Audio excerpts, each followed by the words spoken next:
getting passed by multiple cars, as I mentioned earlier on. So Newhoff in a very precarious situation, but he often finds himself in these places. He doesn't qualify as well as he races. Up front, they are getting with Lee Aberdeen and Luca Varani, not very far apart at all here. But I just want to see how Alistair Haig deals with Marcello Kessler coming around the old hairpin.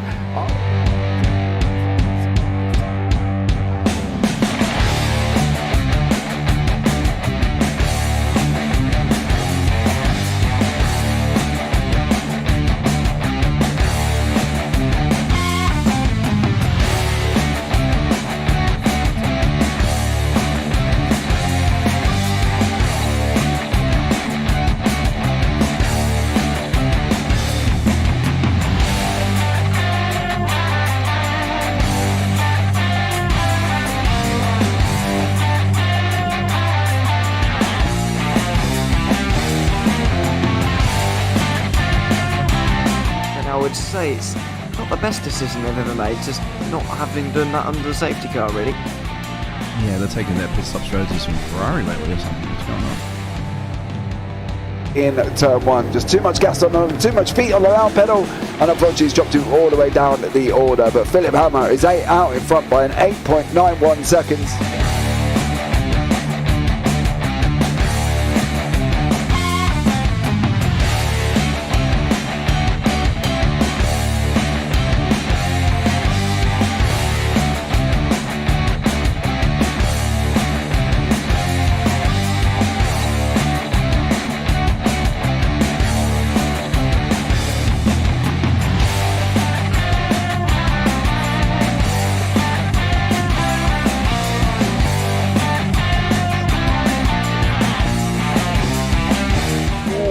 Dan Michael is a wall there, sir. And definitely doesn't want to be hitting that earlier on as well. Difficult, the understeer is in the dirty air through that final corner because it's such a long corner and you get dragged off into the grass very easily. He'll have the slipstream down in towards the chicane. Peterson was briefly alongside, but that slipstream has saved him and kept him in third. Yeah, Varani now lost a little bit of time to Aberdeen, about half a second. Peterson is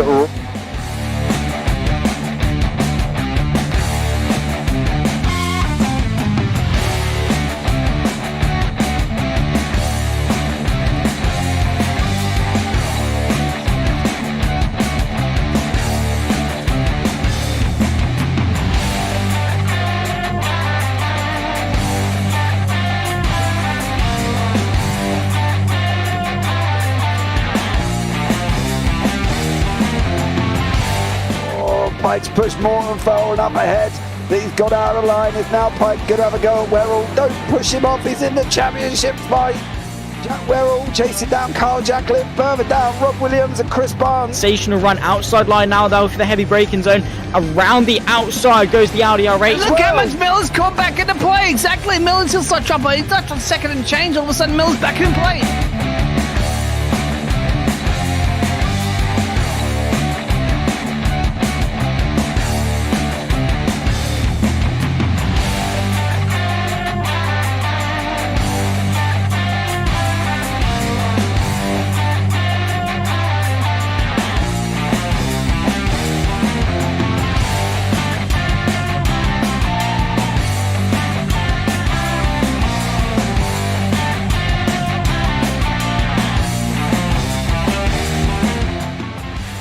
On to the back end of Phil Jocelyn. So there's been a lot of movers and shakers in this first 2 laps here for race. Absolutely serious racing league. Everybody's allowed to have fun. Yeah, and it's all about the entertainment. So I hope everybody is enjoying themselves out there in the chat. We know that Ron is been enjoying himself watching. The Burger King machine's off into the grass a little bit there as they're really bunching up now.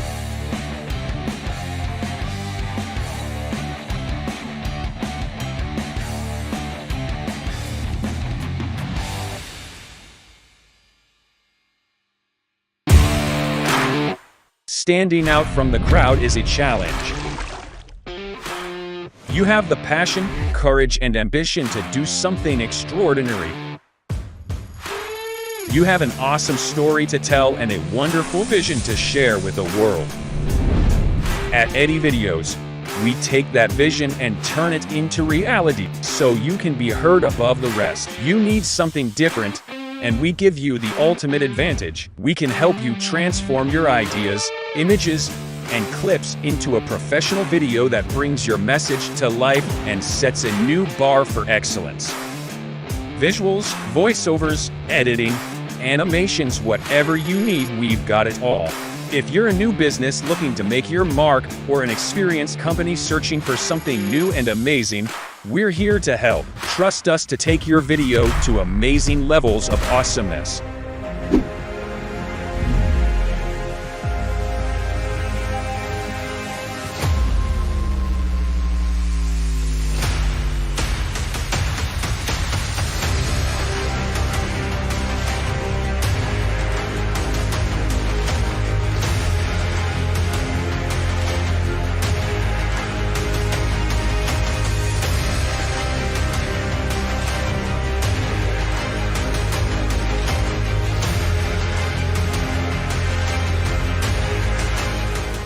Does he have it? Medeiros is going to get it. Oh, they're going to toss it.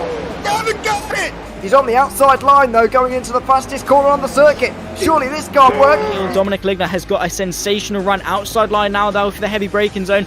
Around the outside goes the Audi R8. Look how much Miller's come back into play. Exactly. Miller's still such up. He's not on second and change. All of a sudden, Miller's back in play. Can Barry do it? Big Barry's going to do it. Big Barry.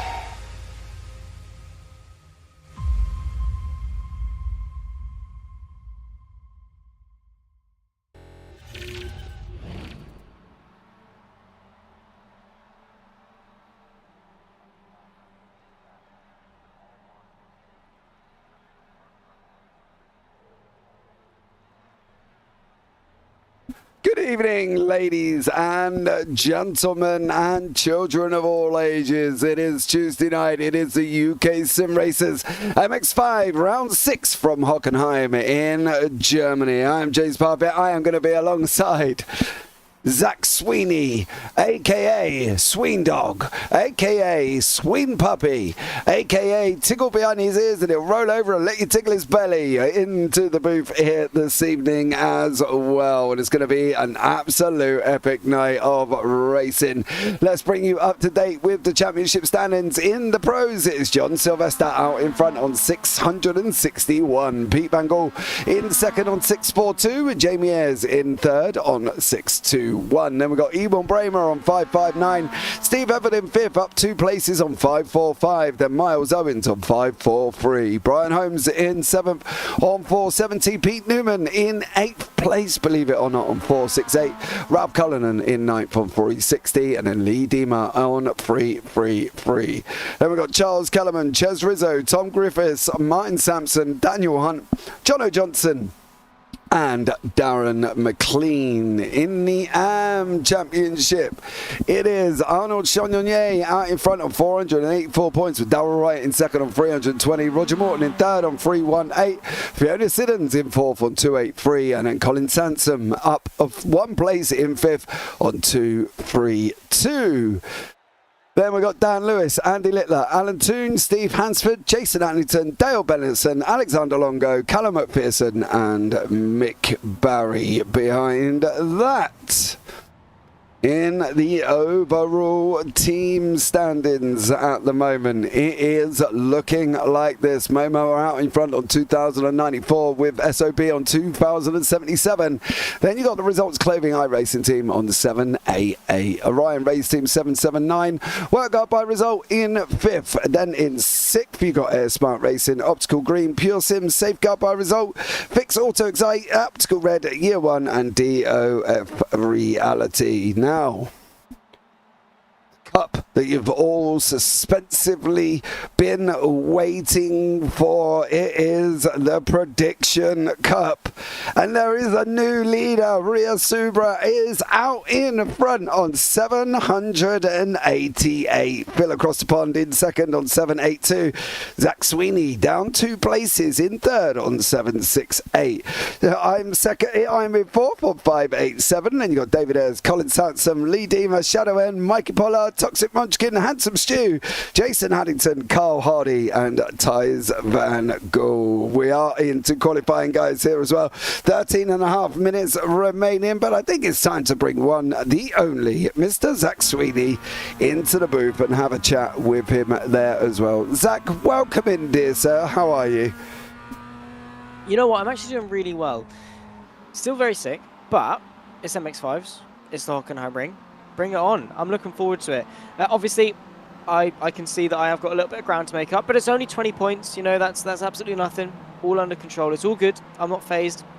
Congrats, obviously, to Rhea and Phil, who had some good weeks last week. I'll give it to them. Yeah, they had some really good predictions. I wasn't up to standard, which is, you know, it's my bad. It's fine. We'll learn from it. We'll move on, and I'll make sure to hopefully get some good picks in tonight. But there is no doubt that we are going to have 4 amazing races around the Hockenheim ring. I do love this circuit. It's one of those where either you love it or you hate it, especially the newer layout of it. I know a lot of people that don't really like it. They prefer the old one. I personally don't really mind the new one. I think, you know, the first sector, yeah, it's a little bland and it's a little flat. You know, the whole track in general, you know, a little bland, a little bit flat. It's just ticking boxes for me. But you know, that long run through the Parabolica to the Spitzker hairpin, great overtaking opportunity. The final sector is a lot of fun to drive. And these MX5s, you know, they can do anything. So yeah, I'm fairly happy, and I'm sure it's going to be a very, very fun bit of racing. Yeah, I think that's the thing. Hold on, I've just had a request from David Ayres there while I try and fumble in the background. We here as well. Why is your name wrong? EYR. Oh, I can see what I've done. EYERS. So that's my fault. So there you go. So the track itself, right, I was talking before we come live. Me personally, I would like to see these on the shorter versions, right, where they turn right just halfway down the Parabolica. I think that would be great for these cars. I think sometimes the longer circuits are great, like Parfitt, for instance, last week with like a 2-minute 30 lap time or whatever it was. And it gave us great racing, right? That long Conrad straight gave it everything, and the finish line, it was just absolutely epic. There is a YouTube short and a TikTok on there as well. So if you haven't seen it, the TikTok and the YouTube short will tell you what happened in race 4. But I do wonder sometimes, like these little MX5s, like, you know, it always reminds me of a circuit like Knock Hill, you know, Knock Hill or Brands Indy or some of those shorter circuits. I don't mind them on the longer ones, but I just think sometimes when you're almost doing a 2-minute lap time, it can be a bit too long. Do you know what I mean? A bit too... just too much for a little MX5, you know, 180 brake horsepower, not very quick, up through the gears, 5th gear at most. I'd like to see them on almost the Clio tracks that we stick the Clios on. I think that would be a good mix for probably the MX5s. Yeah, I can see what you mean, but also sort of there's an extent as to how many short circuits you can do. I think you do have to use, you know, some of the Grand Prix circuits because, you know, they're there. Why not use them? Why not appreciate them? Why not get the most out of them? But yeah, I mean, 1 or 2 short circuits here and there is absolutely fine. But yeah, around the Hockenheim ring, I think if you want to get the most out of it, you need this hairpin. Like, this is where a lot of drama takes place. It opens the door for, you know, more slipstream to be. In fact, I mean, what we're seeing in qualifying now is absolutely insane, with just the trains of cars, because these guys know how important that run from turn 2 through 3 all the way towards turn 6 at the Spitzker hairpin is. And it adds a whole new dynamic that you wouldn't get really if you sort of turn right halfway through the that back straight. So I can sort of see both sides of it, but at the end of the day, sort of there are only so many short circuits that you can do. I think we do have to appreciate you know, the long tracks, like you said, like Bathurst and things. I actually prefer when the tracks are longer, because I see each race as sort of obviously in minutes and stuff. But if you just see it as laps, you know, you're going to do less laps around Bathurst. So sort of in my head, the races are shorter. So obviously, it's, to me anyway, it sort of ramps up the pressure because the laps are longer, which means you're going through each corner less times, which means potentially there are less opportunities for you to go for that move, which sort of ramps up the pressure a little bit more. At least for me anyway, that's just my opinion. But yeah, I like using Grand Prix circuits. I think the MX5 works at Grand Prix circuits, and it just about manages to get away with it.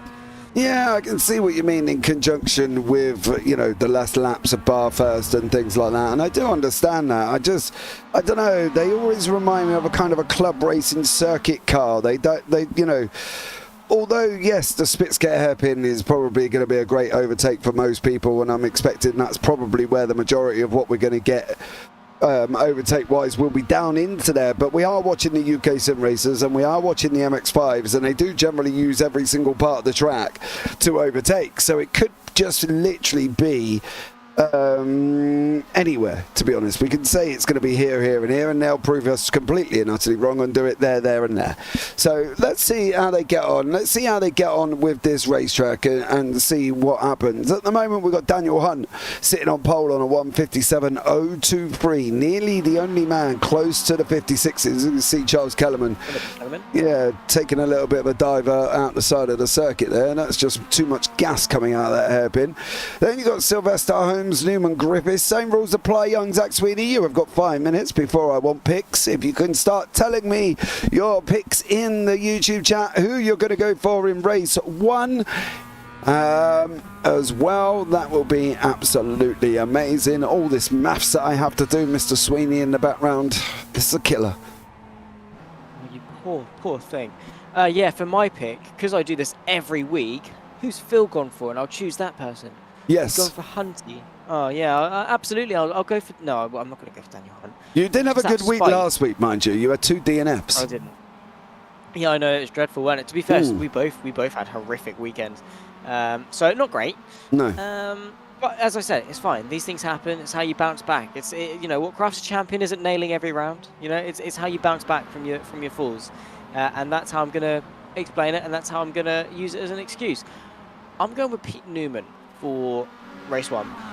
Ooh. And I know I'm using sort of a Newman early, but this is his cup of tea.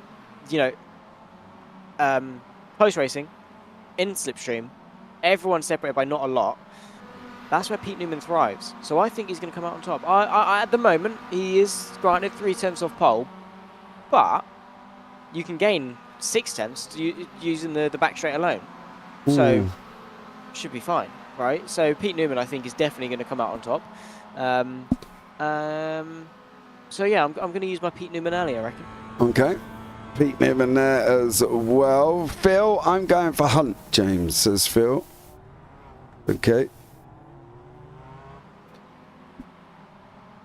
Do you know what? Right, I'm going to pick Brian Holmes.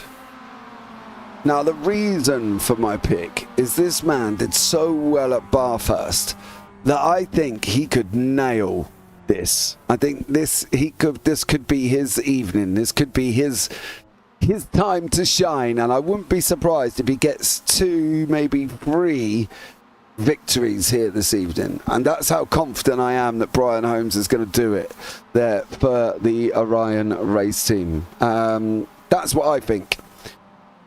Anyway, now... Yeah, that's fair. Just don't prove me wrong, Brian, please, because... To be fair, he's been doing a really good job. Like, his improvement has been awesome. Like, at the start of the season, I'd have been like, yeah, he's all right. He's there. He does the job. But now, like, especially over the course of the last couple of weeks, he has been, like, quite a big person. Like, he's been threatening. He's been quick. He's been confident. He's got the overtakes done. Like... He's had some really big step-ups in recent time. So, yeah, fair play to Brian Holmes.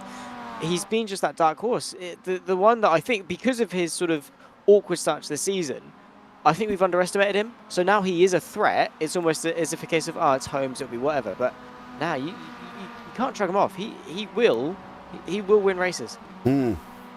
I think that's the thing. That's what I'm expecting. Ria said Holmes is fantastic at passing, so I'm saving him for later.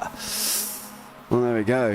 Here once more. Dan Hunt still out in front. No real improvements coming in on the board at the moment. Ralph Cullinan, the Irishman, has got a little bit of an improvement happening in the first sector. Alan Toon's gone and improved in sector 2. Great job from him. No improvement from Sylvester and Hefford. Pete Newman, however, is knocking off some green here. He's got his first sector is green. His second sector is on that run down between turn 10 and turn 11. And we'll see how he gets on as he's coming through now the Mercedes complex, in through 9, out through 10 he goes. That second sector time is literally just up the road, about 20 seconds. There's the line.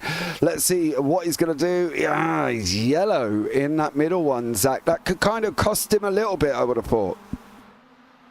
Yeah, it does. Obviously, purple is quickest of everyone. Green is quicker than yourself. Yellow is slower than yourself, which is not great.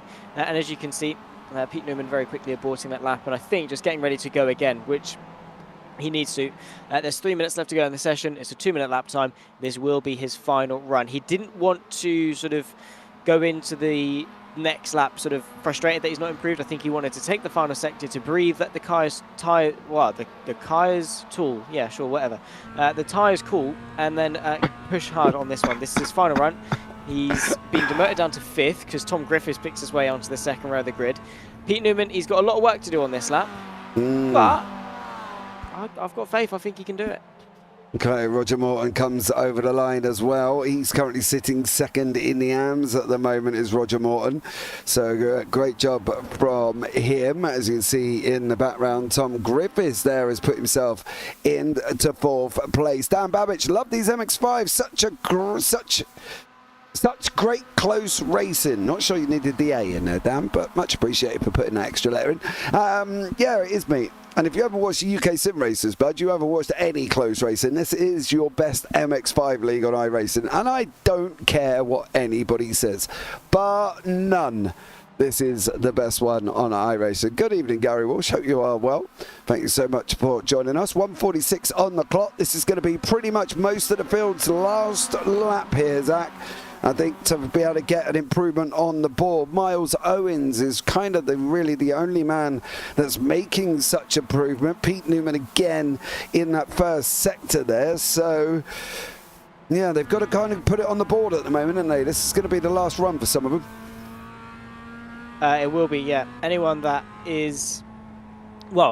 started a lap now isn't going to make it. No, that's wide. Not entirely sure who that was. Pete Newman. Oh, Pete Newman.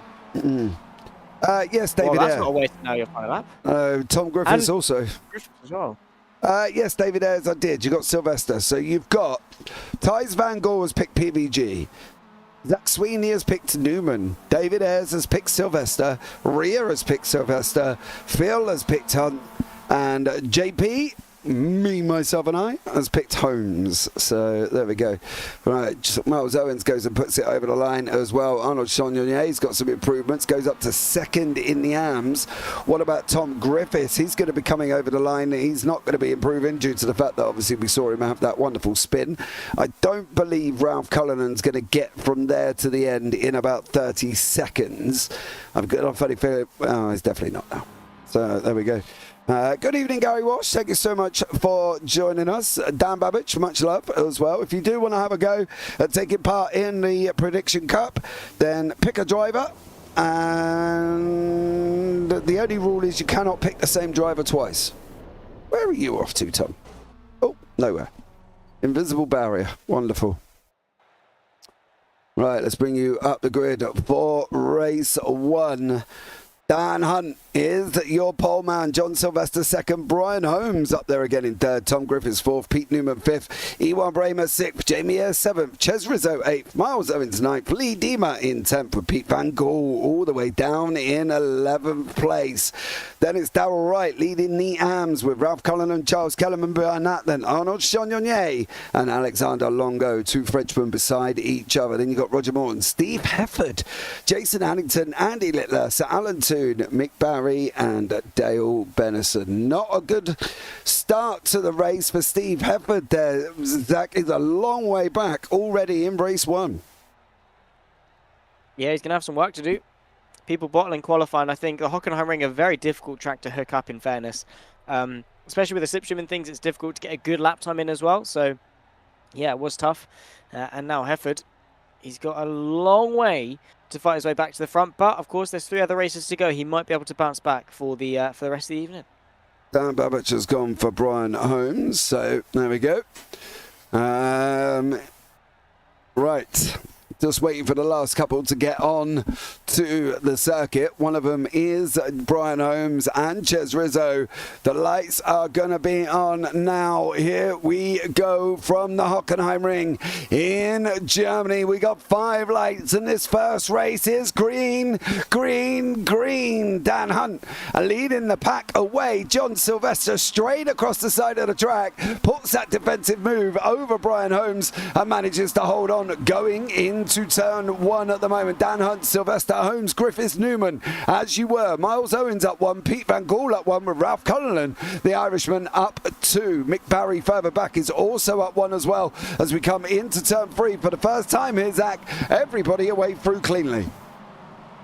Yeah, nice job, but this is where the action starts. This run right here. You round off the first sector and you're flat out for a long time. There are so many occasions where I've seen cars go 2, 3, 4 wide going into the Spitzker hairpin because of an opener lap drama. You've now got Ewan Bramer on the back of Pete Newman, who's not really been able to make much progress as neither, or none of the top 7, I should say. Here's Ewan Bramer to the inside. It's easy to overshoot your marks, though. You can see, oh my goodness me, Ewan Bramer. I thought he was going into the back of Tom Griffiths there. Pete Newman tries to go to the outside, but he's forced wide by the Flying Dutchman, and that is going to allow Jamie Ayres and Miles Owens to get themselves into the mix as well. There was contact in the background. What did I say? The hairpin's dangerous. Yeah, it's not contact. It's Hefford, Sean Yonier, Wright, Kellerman, Morton, Mick Barry, Jason Haddington and Dale Bennison. Sir Alan Toon also involved. I don't think contact would be the word I would use, as we've just watched Tom Griffiths go past Ewan Bramer there, and Jamie Ayres is tucked up in 7th place. We'll have a look back at that very, very shortly here as this racing goes into the stadium section for the first time. Coming into turn 12, the front 3 as you were, Hunt, Sylvester, Holmes, then Newman and Griffiths. They've swapped places. Newman is ahead of Griffiths now, and then you got Ewan Bramer, Jamie Ayres where they are. Miles Owens up 1, Andy Littler up 6 places here. We'll have a look back at that one very, very shortly. What happened at that first pass of the Spitzker hairpin, and well, here we go. It kicks off here, and it was Steve Hefford and Arnold Chagnon. I believe Chagnon may have had a moment. The front, you can see the front guys Hefford misses it, and then everybody just comes through. Oh, Chagnon straight into the side of Roger Morton. Not an ideal run there, Zach, for some people. Ches Rizzo and Lee Dima, Ralph Cullinan taking it almost too wide here as well as they go round turn 2, turn 3, and off down the Spitzker once more. But the front guys not really changed any positions here, Zach. They just kind of kept with each other as they are. Yeah, they have done. Pete Newman, the only one inside the top 7 to make any change, and that's getting himself ahead of Tom Griffiths.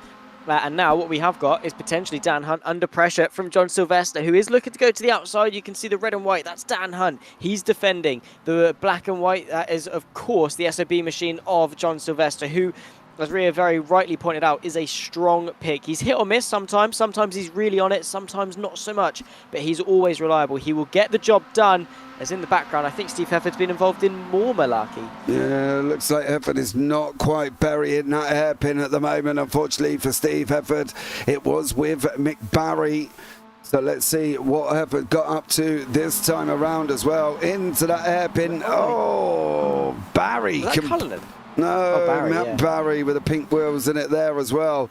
Unfortunately for Hefford, he's not had a good night at the moment. He just cannot get round that hairpin on lap 2 without an incident here. Zach, 2 out of 2 for Steve Hefford. Not an ideal scenario for him. These front 3 don't look really like they're moving. Sylvester's trying to have a go at Dan Hunt. He's got Dan Hunt all offline at the moment as they go round turn 15 and 16. But Brian Holmes is not giving up here either. Brian Holmes is going for it. He's going to have a go once more here, and we're going to see what happens with Brian Holmes and what he can do. But here goes John Sylvester. Is he going to look at the inside of 1? He's not at the moment. He's going to wait.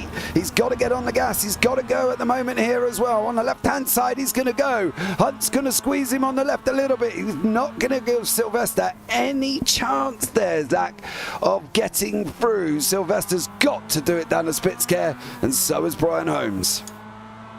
He has to, of course. I mean, prime overtaking opportunity the quickest you'll ever be around the circuit as well. You can see Hunt already committing to a defensive line, pulling out to the right, but gradually bring it back to the left. I mean, all that's doing is hurting himself. At the moment, he's defending thin air. Look at this closing speed. Brian Holmes is shooting onto the back of these two. Is he going to go for one? Is he going to be greedy and go for two? He stays firm. He's just going to follow Hunt through. Sylvester's late. He's going to go wide. Dan Hunt goes in too deep. Brian Holmes with the up and under. Beautifully done. It's all about the drive now. It's all about if he can put his foot to the floor and stay side by side with the champion so far this season. He's already been able to win back in spring, and now he's up for vengeance here in the autumn season into the Mercedes arena, and there's no changes apart from the fact that Holmes picks his way into second and Pete Newman now gets himself in contention for the podium. Yeah, Sylvester's going to try and run him up the inside there as well. They're going to be side by side coming out of turn 10 on that run. Tom Griffiths is going to look at taking it free wide just for good health. You can see the cars coming towards us now. It's almost free wide. Griffiths didn't quite stick his nose up. Sylvester's had to work hard. He's got to slide on, but here comes Ewan Bramer,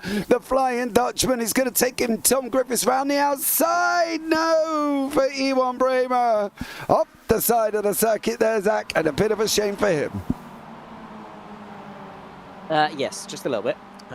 Just a touch. And yeah, I mean, it's easily done. Things happen here at Hockenheim. I'm sure, obviously, we'll be able to take another look at it and whatnot. But yeah, pressure gets to you sometimes, I guess, and things happen. So that's racing. Just got to live and learn, I suppose. Yeah, absolutely. Just too much gas, I think. Tried to run it round and unfortunately did not manage to keep the back end of this MX5 on the track. Lee Deemer is a cork in a bottle with Ralph Cullinan and Ewan Bramer with Miles Owens. And here comes Ches Rizzo in the mix. But he's got Alexander Longo, the leader of the AMS at the moment. You can see there it is Longo in the AMS, Hunt in the pros. Lee Deemer with Ralph Cullinan running side by side now as well, as they head down into that Spitzcare hairpin. There's action up front as well. Brian Holmes and Dan Hunt are side by side with Newman, Sylvester, Griffiths and Ayres. What's going to happen further back? Ralph Cullen and Lee Deemer have taken it side by side as well, and here comes Ewan Bramer again, the little Flying Dutchman. He's going to take it free wide into turn 7. Cullinan's on the outside. Deemer, they can do it. They can do it. They did do it. Oh, they make it through there, Zach, as well. And these guys just make that kind of racing look so easy. Yeah, because to be fair, it is. It's shown to be so hard by some people that don't know how to do it easily. It's easy when you know how. These guys know how to do it. Week in, week out, we get this racing delivered. They respect each other, and that's the big thing, is respect. It takes 2, sometimes even 3 to tango. I don't know what tango these guys have been rehearsing, but fair play to them, swapping what they want to do. But the bottom line is it takes a lot of respect, and that's what they all have for each other. They don't want to be coming here sending moves like they're doing officials, because that's no fun. That ruins it for everyone. What you get is nose to tail, people giving each other space. Things go wrong, obviously, but fundamentally you've got this amazing display of racing, and that continues. That's continuous throughout the entire field. Right now we've also got, that is of course Ralph Cullinan on the back of Lee Deemer. In the background into the Nord curve, into turn 1, he backs out of it, thankfully so. Not a very wise move to make. But yeah, it's continuous throughout the whole field. We've got a fight at the front, fight in the middle, fight at the back. And what more could we want? This is Miles Owens. He's just gone up the inside of Ralph Cullinan there as well. It has Miles Owens. We're going to be coming back to this front pack once more, led by Brian Holmes with Dan Hunt as the prey. It does make me think of that lion and the gazelle situation. You know, the gazelle of Dan Hunt trying to run for the hill. Pete Newman has just gone and sent it on the inside of Brian Holmes down into Spitzcare. Where are you two going? The track goes the other way, and now Brian Holmes is almost put himself under pressure from Pete Newman. Newman trying to edge his way through here. We've got Hunt, Holmes, Newman, Griffiths, and also Sylvester as well in the pick. Newman, Sylvester, Hunt and Holmes are drivers' picks here this evening. So Jamie Ayres has just moved up alongside John Sylvester at the moment, I should say, as I try and get my words out here as well. Now Holmes is going to have a go at Daniel Hunt. He's going to look up the inside of that turn 11. Holmes is going to go for it. He's going to send it wide. He dabs the brakes. She needs to shut the door. Newman's going to have the inside. Holmes only got the outside run. He's only got the outside line. Newman's going to come up the inside now as well. Newman, is he going to push Holmes off? He's going to have the inside for the last couple of corners. Here's Brian Holmes, and a stellar job as they go round the last corner there. Brian Holmes did a job there, Zach. He could have quite easily lost that position to Newman, but he kept his foot in and he got it running. Yeah, the thing for Holmes is the fact he's looking forward to attack for the lead, looking backwards to defend second place. He wants to be the one leading the charge against Daniel Hunt, who, by the way, has driven amazingly, right? It's not easy to lead essentially what has been every single lap of this race. At a circuit like the Hockenheim ring, in cars like the MX5, it's difficult. Jamie Ayres looking to try and pick his way up the inside of Tom Griffiths. No way through on that particular occasion, but once again, nose to tail, this is the action zone. And Brian Holmes already showcasing some really good straight line speed when it comes to the slipstream Dan Hunt. You'd assume would be a sitting duck, but he's not. He plants the car exactly where he needs to, gives himself just enough space. Pete Newman now ducking and diving, searching for a little bit of a gap. It's covered off by Dan Hunt. There's a smidge of room, and Pete Newman's going to fill it. He's later on the brakes, potentially 3 wide into the Spitsker hairpin, and eventually is there an absolute dive bomb, I think, from Ewan Bramer in the background, but there goes Brian Holmes. He's around the outside of Daniel Hunt. Is he going to be able to get the lead? This time it's the outside for the kink, but the inside for the next braking zone. Yeah, Dan Hunt there as well. Brian Holmes is going to run him around the outside. He will have the inside for the Mercedes Arena here as well. Holmes is going to send it. You've got to go on late. You've got to go late. Now Holmes has got to try and get the power down. He's got to get it down because he's going to be on the outside for turn 10. The outside 11. He needs to be on that inside for 12 because here comes Pete Newman. He is praying all over the back of Dan Hunt. Oh no! Newman and Hunt! Newman and Holmes. And Jamie Ayres has taken the lead of the race over Dan Hunt. Oh, Hunt's going to hold on. Oh, Pete Newman and Brian Holmes. No.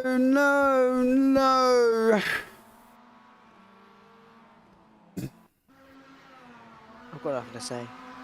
Absolutely nothing to say. I'm just heartbroken. Oh, he got hit from Jamie Ayres, I think. That's so unfortunate for Brian Holmes as well. He had nothing to do with that. Jamie Ayres, what have you done? Why? Brake! Yeah. Oh, man. I'm actually defeated. Like, Look, yeah. In we go. Literally in the car. And then he just gets a face full of pure Sims bumper. And then Daniel Hunt makes a mistake, probably laughing to himself in the rearview mirror. Oh, man. Well, Ria's going to be happy. Brilliant. I didn't even have to check the YouTube chat to see what she just said. Yeah, absolutely. You love to see it. Right, Zach? Am I right? Yeah, you are. Dan Hunt as well is on the right-hand side of the circuit. He's fighting with Jamie Ayres. That's, of course, for the lead. Jamie Ayres, by the way, fielding a new livery. I like it. Tom Griffiths up there in the mix as well. He's into second place. James, I'm not going to ever get over that. No. I'm a little bit upset that my boy got absolutely torpedoed and he had nothing to do with the initial incident whatsoever. I think Jamie Ayres, you can see he's got damage on his right hand front there as well. You can see the rear with the panel sticking up slightly, breaking it through, and now Tom Griffiths is going to go through. So if you've got Hunt, Phil, and if you've got Sylvester, Rhea and David Ayres, unfortunately for me, Dan Babbage and Zach Sweeney and Ty Spangle, it has not been a good race one. As we're going to get one more lap here. We are going to hit the 8-lap mark, Zach. It's going to be one more, and that will be the end of this race. And you can safely say it hasn't been a good one for me and you. No, it never is. It's there's probably a word for it, but I don't know. I don't even know. Whatever Bad bias luck. against commentators. Yeah, bad luck. We'll go with that. It's just commentators' bad luck. You know, that's what I think. That's what people mean when they say the commentators curse. It's not that we curse people. It's that people curse commentators. It's just what it is, and it's Ria's fault in the YouTube chat. She just doesn't like us, and she just wants to get rid of all our picks. Lo and behold, John Sylvester's still up there in third, which is fine. I believe in him. He's doing a good job. Fair play to the lad. Yeah, it's whatever. It's whatever. We're on to the last lap, and I'm not going to cry myself to sleep. It's fine. I'm okay. Do you believe that? No. Is that convincing enough? No. All right, fair enough. That's cool. Yeah. No. I'm not overly happy, I have to say. My pick was doing so well. And then, unfortunately, just ended up being taken out. Brian Holmes is still in the race. He's trying to go up past Darrell Wright. Come on, Brian. Chin it up, son. Chin it up. I will tell you now, it is a top 8 reverse. Okay, so a top 8 reverse here for race 2. I will give you that insider knowledge once more. Newman looks like he may have had another little bit of a ta-ta-ta with somebody or something here as well. That is Jason Haddington and Chagnon all trying to go up the... Oh, Newman. I got a funny feeling that steering won't be broken, Zach.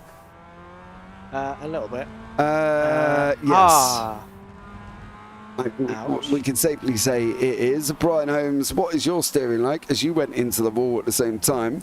But it is Dan Hunt is going to come over the line and take that victory in race 1 with Griffiths right beside him and Sylvester there as well. So in the pros, it was Hunt.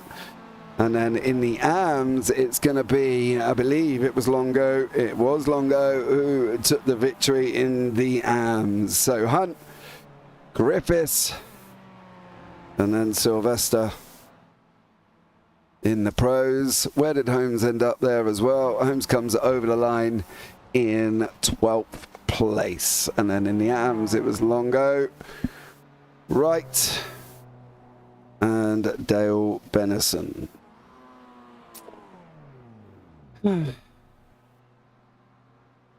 Okay, race 2 is fine.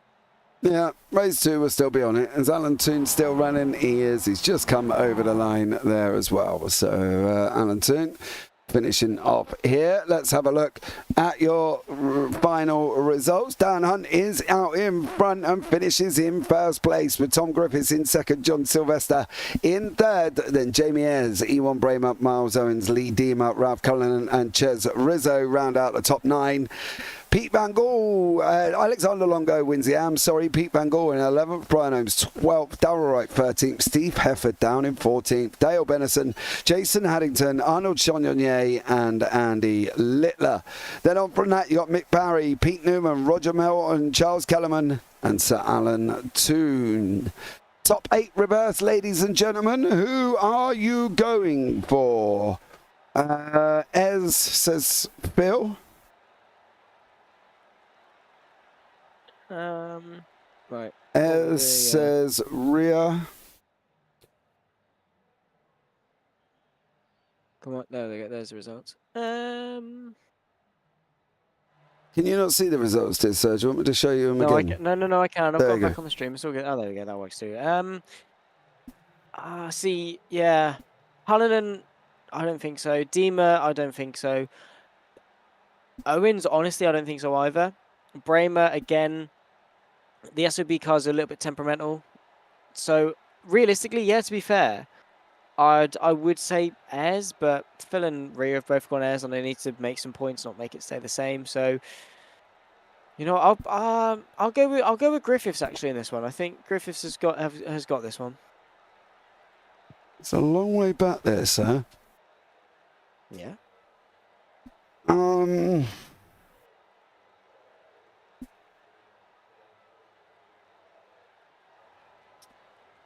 Do you know what? I'm going to put my neck out and say Owens. Because when I don't pick Miles Owens, he does really well. So I'm going to go with Owens here. Dan Babbage, insane. It was insane. Dan, let us know if you are going to pick for race 2. And David Ayres as well. You do not have long. You have 2 minutes 42 seconds. So there you go.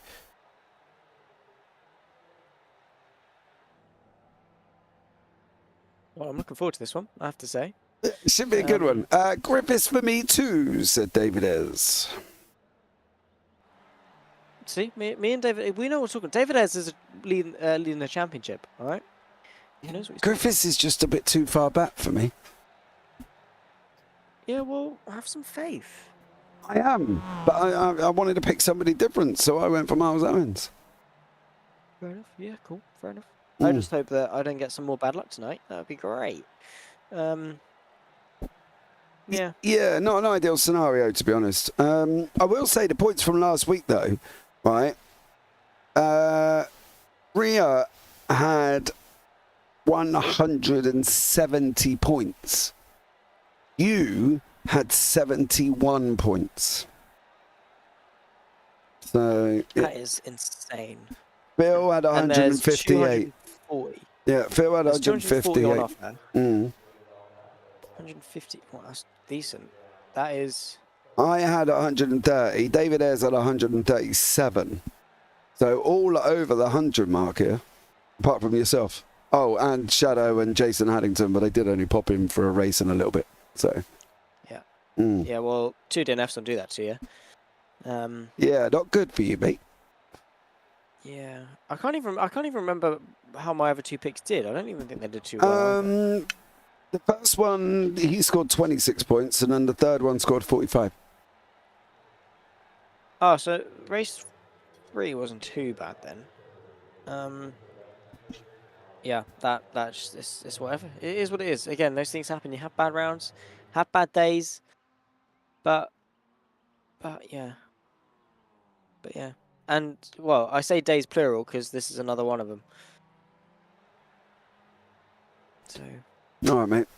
Well, let's see what happens here as well. It's been a very interesting race. Race 2, top 8 reverse. Then we've got a break. Don't forget, we will go into a random grid for race 3 and race 4.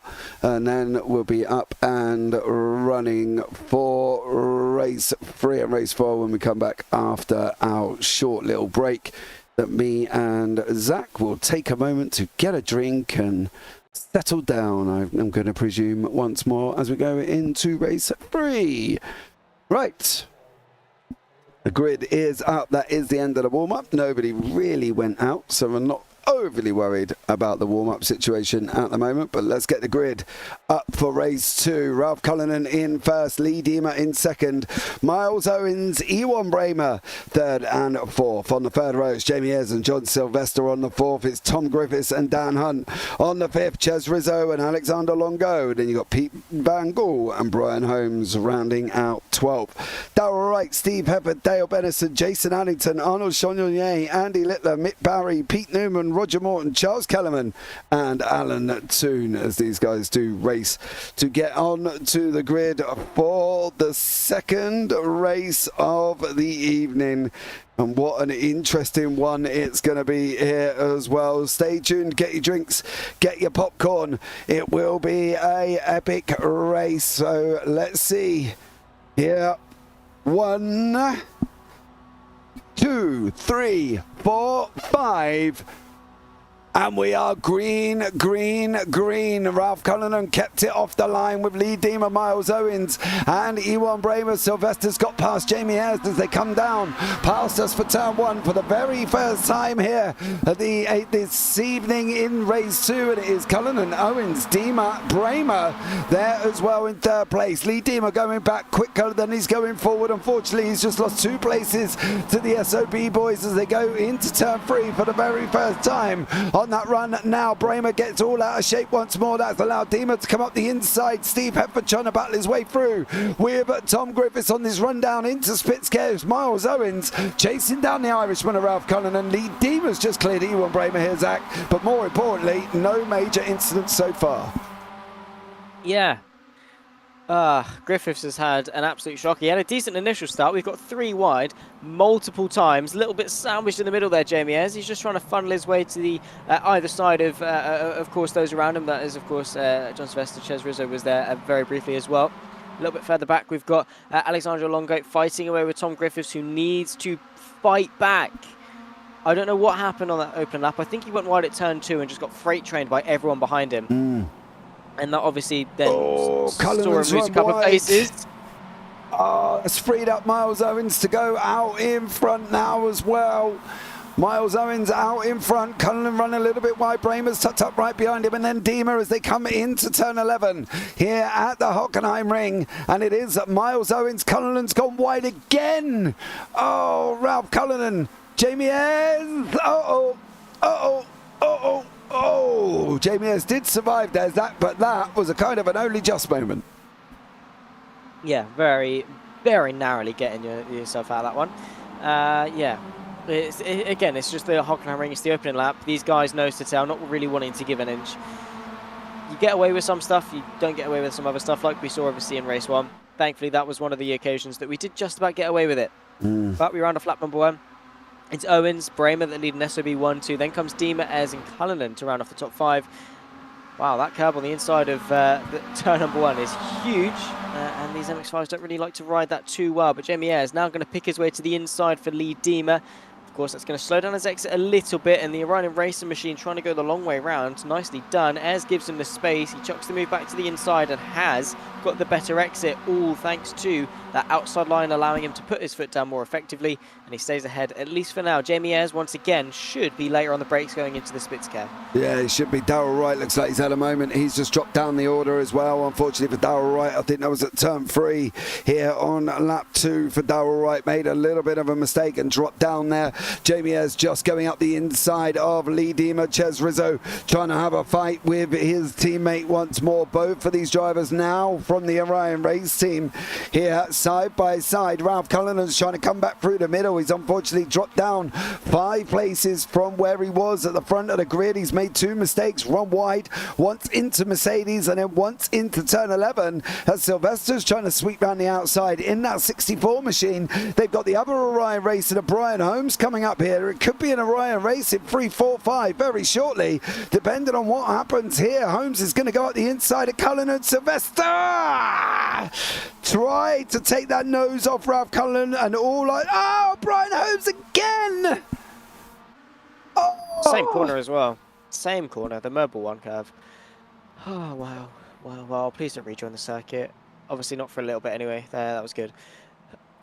See, can you, is it noticeable that like the differing of moods that I have throughout a race? Like, can you notice the dips? I mean, obviously I didn't choose Brian Holmes for this race, but you can just tell that I feel sorry for different people. So obviously riding on board with PVG, and he just goes straight into the back of him. Granted, to be fair, yeah, Holmes is braking on a corner exit, but it's an avoidance, and as the car behind, it's always your responsibility to slow down no matter what.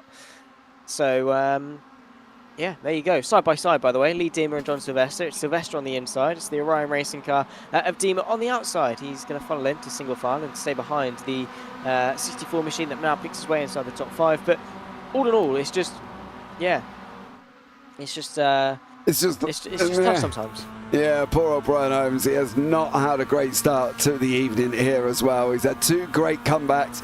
He had a great race 1. Unfortunately, Jamie Ayres spun Pete Newman. Oh, Ralph Cullinan.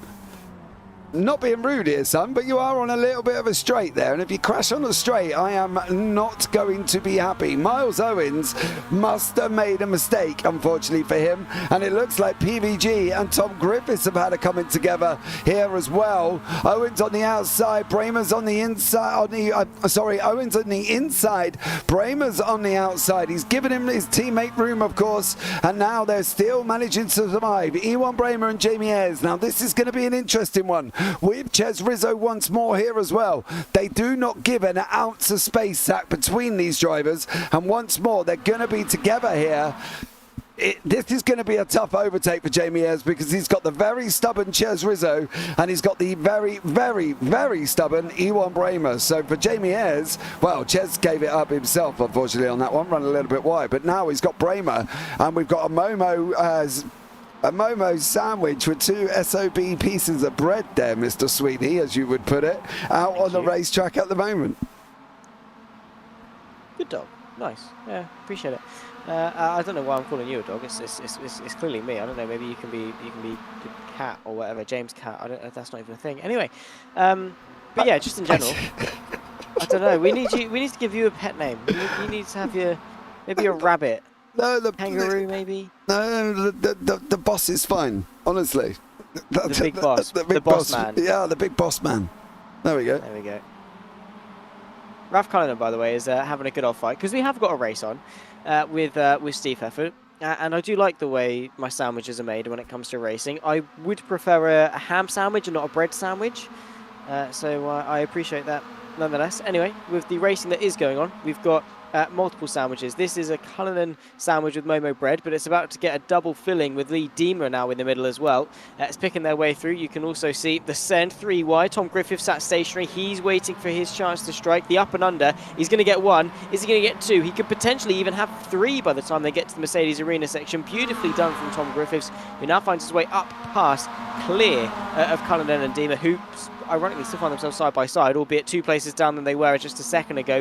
They've then got fights for the lead. Bramer, Owens, Ayres battling away. It's now a Momo sandwich with SOB bread, and then more bread. So it's a double sandwich. Oh, slow him. And then you've got more Momo. Yeah, slow him down, Ewan. Slow him down. You cannot. Come on. You got to just slow him up a little bit. Allow Miles Owens to go up around the outside. Owens, take the inside. Take the inside. Take the. Why is he not listening to me, Zach Sweeney? Shout louder. Maybe he can't hear you. Oh, I know, but he could have had that. Bramer could have played a team game there. He could have just slowed Jamie Ayres up enough to allow Miles Owens to run around the outside, right? And that's not because Owens is my pick, but it's purely because that's what could have happened. Jamie Ayres is now going up the inside of turn 1 here, and unfortunately for the Momo boys, they have lost it, but it is free of the Momo Lions on the trail of the only gazelle in the field for the Momo team. The SOB Lions are going after the Momos. Then the Momos are coming in the background as well. Cavalry is on its way, Mr. Ayres. And Steve Hefford and Pete Van Gogh chase him down here to try and give Jamie Ayres some assistance. If I was now Ewan Bramer, I would be just lifting, letting Jamie Ayres push you along and give the outside line to Miles Owens, not giving him the inside line, Ewan Bramer, as Jamie Ayres comes up now on the inside of the Spitzcare hairpin. Cut back, Miles Owens on the cutback here as well. Steve Hefford getting involved. This fight is really going for it now. Miles Owens and Jamie Ayres side by side. Gonna be into turn 7. Ayres has got to give him room. He does give him room. Bramer's trying to come up the inside. 3 wide into the Mercedes Arena. Oh, Ayres does come out on top there, Zach, but that was a great couple of corners. Oh, it really was. Really enjoying this battle. We've still get 5.5 minutes of it here in race number 2. Jamie Ayres leading the way. He's a very strong pick, obviously, for Phil and Rhea, who definitely had some good visions coming into this race, but still a lot to play for. Into the final part. A little bit wide. Jamie Ayres through the Mobile 1 curve is going to put him under pressure. He's brought it back. He's going to defend. He's all good. You can breathe a sigh of relief. The Sachs curve there is a very difficult corner. It's easy to get right, it's easier to get very wrong. Into the final couple of corners, you go through the penultimate one, then into Sud curve, the final corner, and then obviously you head your way up the pitch straight, and then unsurprisingly you go to Nord curve. It's the south and north curve, turn last and then turn number 1. Across the line, we've got 5 minutes left to go, and then we've got Owens and Bramer into turn number 1. What are you laughing at? What, turn last? Yeah, you were going to say you completely forgot what the corner number was. And it's turn 16 is Sud curve and turn 1 is Nord curve. It's just the fact that you completely forgot it and went going into turn last because I couldn't remember what the corner number was. But this battle is now 2, 4, 6, 8, 9 strong here as well. Fighting it out with Miles Owens. He's being chased down by Ewan Bramer. Bramer needs to defend hard because Sylvester's not behind him anymore. Defend, said Ewan Bramer. Once more here as well. Don't try. Yeah, he's going to hit him. Oh! Where was he going? I thought that was the end for Miles Owens there as well, I'm not going to lie. As Miles Owens now closes up onto the back of Jamie Ayres here once more round into the Mercedes. Owens, you got to send it. He's giving you the door. He's literally... Eesh. Well, that could have been worse. Could have been. Shoulda, woulda, coulda. Thankfully it wasn't. Yeah, but Yeah. that happened. Miles Owens, please calm down. Come on, Owens. Like, He's got to get it. He just needs to chill, I think, Zach. I think he's a bit excited. Oh, look at Ayres putting the gas down there as well. Jamie Ayres round the last couple of corners here once more. He's going to go round turn 16, not the last turn here, as described earlier on by our very own little Sweeney puppy. Once more down into turn 1. Miles Owens going over the back now. He's going to try Jamie Ayres. Get the run out of 1. He's just got to get the run out of 1. Here comes Miles Owens. He's got the run. Is he going to be able to get it out the inside into turn 3? But does he want the inside for turn 3, Zach? Does he need to be in the lead when he's got the split scare coming up? that's true. Play the patient game. It's going to be worth your while. Of course, this is the penultimate time through. That's something to bear in mind. Miles Owens, you get in front now. You're going to be the one in front this time next lap. So bear that in mind. Be careful. Maybe it's better off to maybe it's better to stay stationary, but then again, sometimes you can't because you've got the car behind that's going to do something about it. Ayres is defensive. There's no space on the inside. Bremer pushes his teammate through. Close to contact. Ayres is later on the brakes, and there goes Owens all the way around. Bremer says, "Cheers, boys." Picks his way underneath. That was naughty, but I'll give him his dues. That was it's clever. Don't push your own teammate. 3 wide round turn 7. No! As they go into the Mercedes arena, Miles Owens is going to be on the inside with Jamie Ayres. Ewan Bremer can't go anywhere. Ayres is going to try to cut back. Surely Miles Owens has just got to plant it. Let the car run out wide. Give Jamie Ayres something to think about. Onto the sausage curb he goes, but Ewan Bremer's coming once more. He's not going to give this up, is the Dutchman. Don't push him again. That didn't work out the first time. Now Jamie Ayres is going to have the inside for the turn 12, the chicane here as well, but all of these cars are still in it. Once more with Miles Owens. Get on the gas. Get out of the corner. He's trying the inside line. Ewan Bremer, Steve Hefford. Here comes Tom Griffiths and Pete Van Gaal. This is going to be an intense last lap, Zach Sweeney. It is. It's going to be pedal to the metal and just absolutely hoping you can hang on. I mean, we've got 5 cars realistically maybe within a shout if all things go well for each and every single one of them, and obviously with a little bit of changes for with things going well for, say, Tom Griffiths, but things not going too well for those ahead of him potentially. There is Steve Hefford on a fight back after the lows of race 1, potentially going for the highs of race 2. He's side by side with Ewan Bremer, close to contact. Tom Griffiths is sat idle waiting for his chance to pounce, but all it's doing is slowing them down, and now it could turn itself into a 2-horse race. Jamie Ayres, Miles Owens lead the way out in front. They're jostling for position. Ayres is trying to defend. Owens knows he needs that inside line. He's going to fill it, but it's going to be squeezed all the way to the white line. Owens managing to thread the needle. Now he's got to do the job on the brakes. He's no stranger to being late on that brake pedal. He's late. It's late enough, but it's a little bit too late in fairness. He goes off the road. Tom Griffiths picks his way through into 4th, potentially even 3rd as well, as he battles away with Steve Hefford, who is not going to want to give this place up easy by any stretch of the imagination. Half a lap left to go. Who's coming out on top? Yeah, Miles Owens leads the field here as well. We've got Steve Hefford. He's jumped Ewan Bremer. Tom Griffiths is almost had a go. Bremer's looking at coming up the inside. He takes a big hop on that sausage curb. Hefford with a big old slide. Tokyo drifting it off the side of the circuit, and then comes right into the middle of the track from Steve Hefford there. But Ewan Bremer, Tom Griffiths scrapping it out as they go round turn 11 for the final time. They've got to run wide here, too wide. Bremer's got to keep it out of the gravel. He does do a good job there as well. Holds on at the moment, but here comes Newman in the background. He's past Hefford. He's past Cullinan. He's past Sylvester, and now he is all chasing down these groups. But I got a funny feeling it's gonna be this man. It's gonna be Miles Owens. He comes round the final turn for the final time. Miles Owens takes the win in race 2. Yes, brother. Well done, James. Thanks, mate.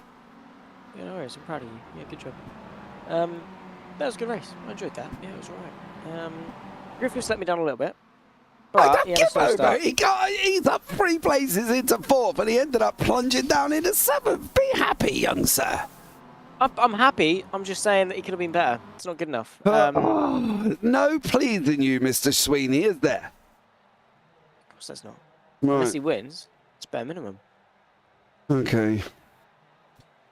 Well, here we go. That is going to be it for race 2. We are just waiting for our very own Lone Wolf, Sir Alan Toon, over the line. He does come through. Let's bring you up the results from race 2. And it is Miles Owens takes the victory from Jamie Erswitz, Ewan Bramer, Tom Griffiths, Ralph Cullen and Pete Newman, Steve Everett, John Sylvester, Pete Van Gogh and Arnold Chagnon, all within 4 seconds. The top 10 within 4 seconds over the line. Then you've got Roger Morton, Ches Rizzo, Jason Hannington, Brian Holmes, man. Gutted. Lee Deemer, Charles Kellerman, Darrell Wright and Dale Benison down in 18th. Andy Littler, Mick Barry, Sir Alan Toon, Alexander Longo and Dan Hunt here as well. Right, guys, we are going to jump onto a BRB screen. Now, I'm going to go and get another drink because my throat is killing me. But as per normal, got to be the most exciting league by far. Absolutely. Gary Walsh, I agree. The best MX5 league on iRacing, bar none. Don't care what anybody says. If you want a competition and battle me about it, come and have a chat. My DMs are open. But this is the best league by far on iRacing. But guys, we need to go to a break because we need to get into the next session. So from myself and Zach Sweeney, see you right after this break.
Okay, guys, we are back for race 3 and race 4. I'm still James Parfitt, and I'm still alongside Zach Sweeney here this evening as well. If you haven't got your picks in now, please get them in. Phil's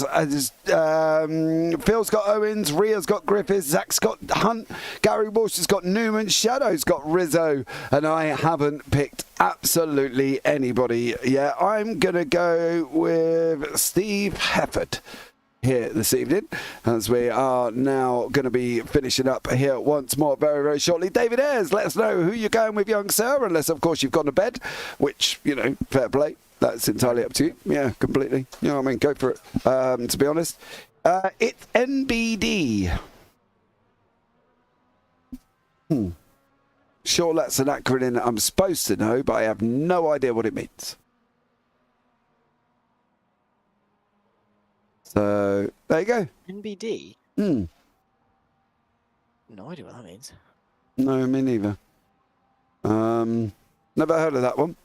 Newman, says David Ayres. Okay, David, I thought I'd give you a shout just to make sure that you are here. Newman. This is a very mixed bag pick here for race 3. You know that, right? It's a very mixed bag. Because we've got Owens, Griffiths, Hunt, Newman, Rizzo, Hefford, and Newman again. So I'm old, but not that old. Oh, all right, mate. Sorry. To be fair, David, if I had the choice of being in bed and lounging on the sofa, maybe with a blanket and slippers, I might, you know, I might be doing that as well. Ria says no big deal, apparently, for MBD. Oh, okay. Oh. I didn't know that. I'm 17. I didn't know that. No, that doesn't really say. I don't know if that says a lot for me and you. Is it because we don't? Obviously, our world is a little bit more different to that of that kind of language. You know what I mean? Maybe that's. What do you mean? Well, like, you know, we talk about left turns, right turns. We don't really talk about MBD and AFK and GR and all the other fancy acronyms that I have no idea. I can't remember them all. So, you know, is it because we're not in that world almost? I suppose, because with a lot, sim racing isn't CS:GO. It's not Valorant. It's not League of Legends or whatever.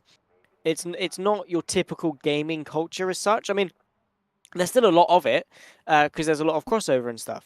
But fundamentally, you know, we don't really say AFK. Well, we do. I think AFK is a universal gaming term. It just sort of means that you're not where you're supposed to be at the minute. Away from there's keyboard. No, like, yeah, there's no like, unless you say AFSR, away from Simrig, I guess, or whatever. AFW. Away from Will. Away from real. Yeah, fair enough. Do you know what I mean? That's what I mean about us not really having these acronyms. I know NFL, NFI? What? To me, that means no further investigation. But yeah, no further investigation. NFA, isn't it? No further action. Yeah. Yeah, NFA normally, David is. Unless you go NFC, and I can't tell you what that means. Why? What? Because 2 seconds. We're on a broadcast and I can't really tell you what that would be, to be honest. KFC. I was so confused. No, because I've just Googled it. And it says near field communication. I was like, okay. What's wrong with that?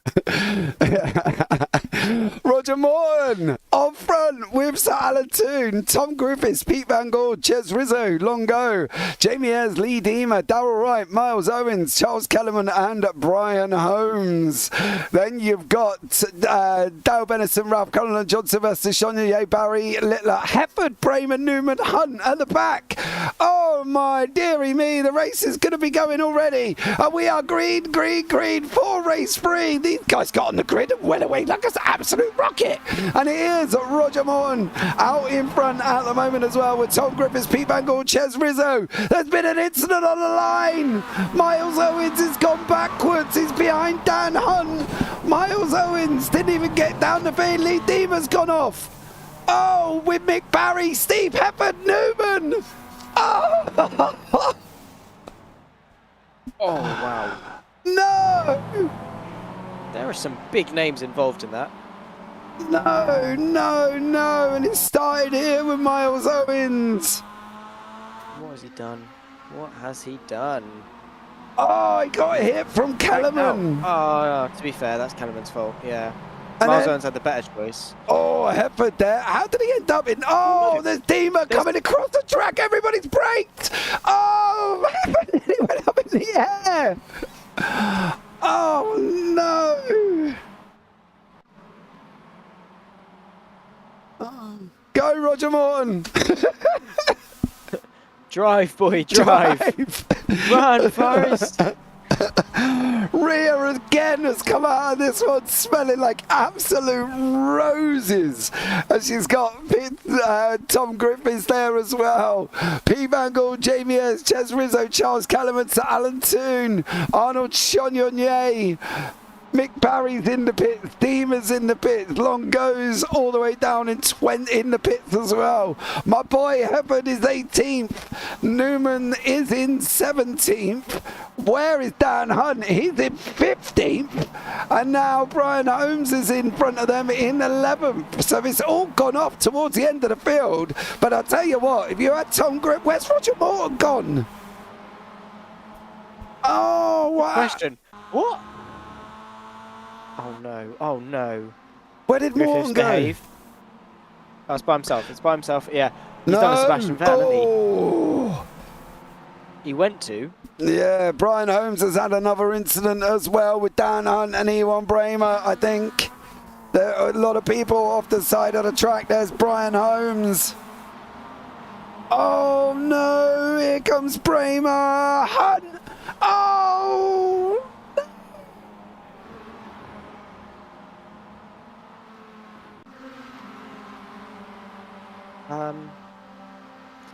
James, this is race 3. We've still got race 4 yet.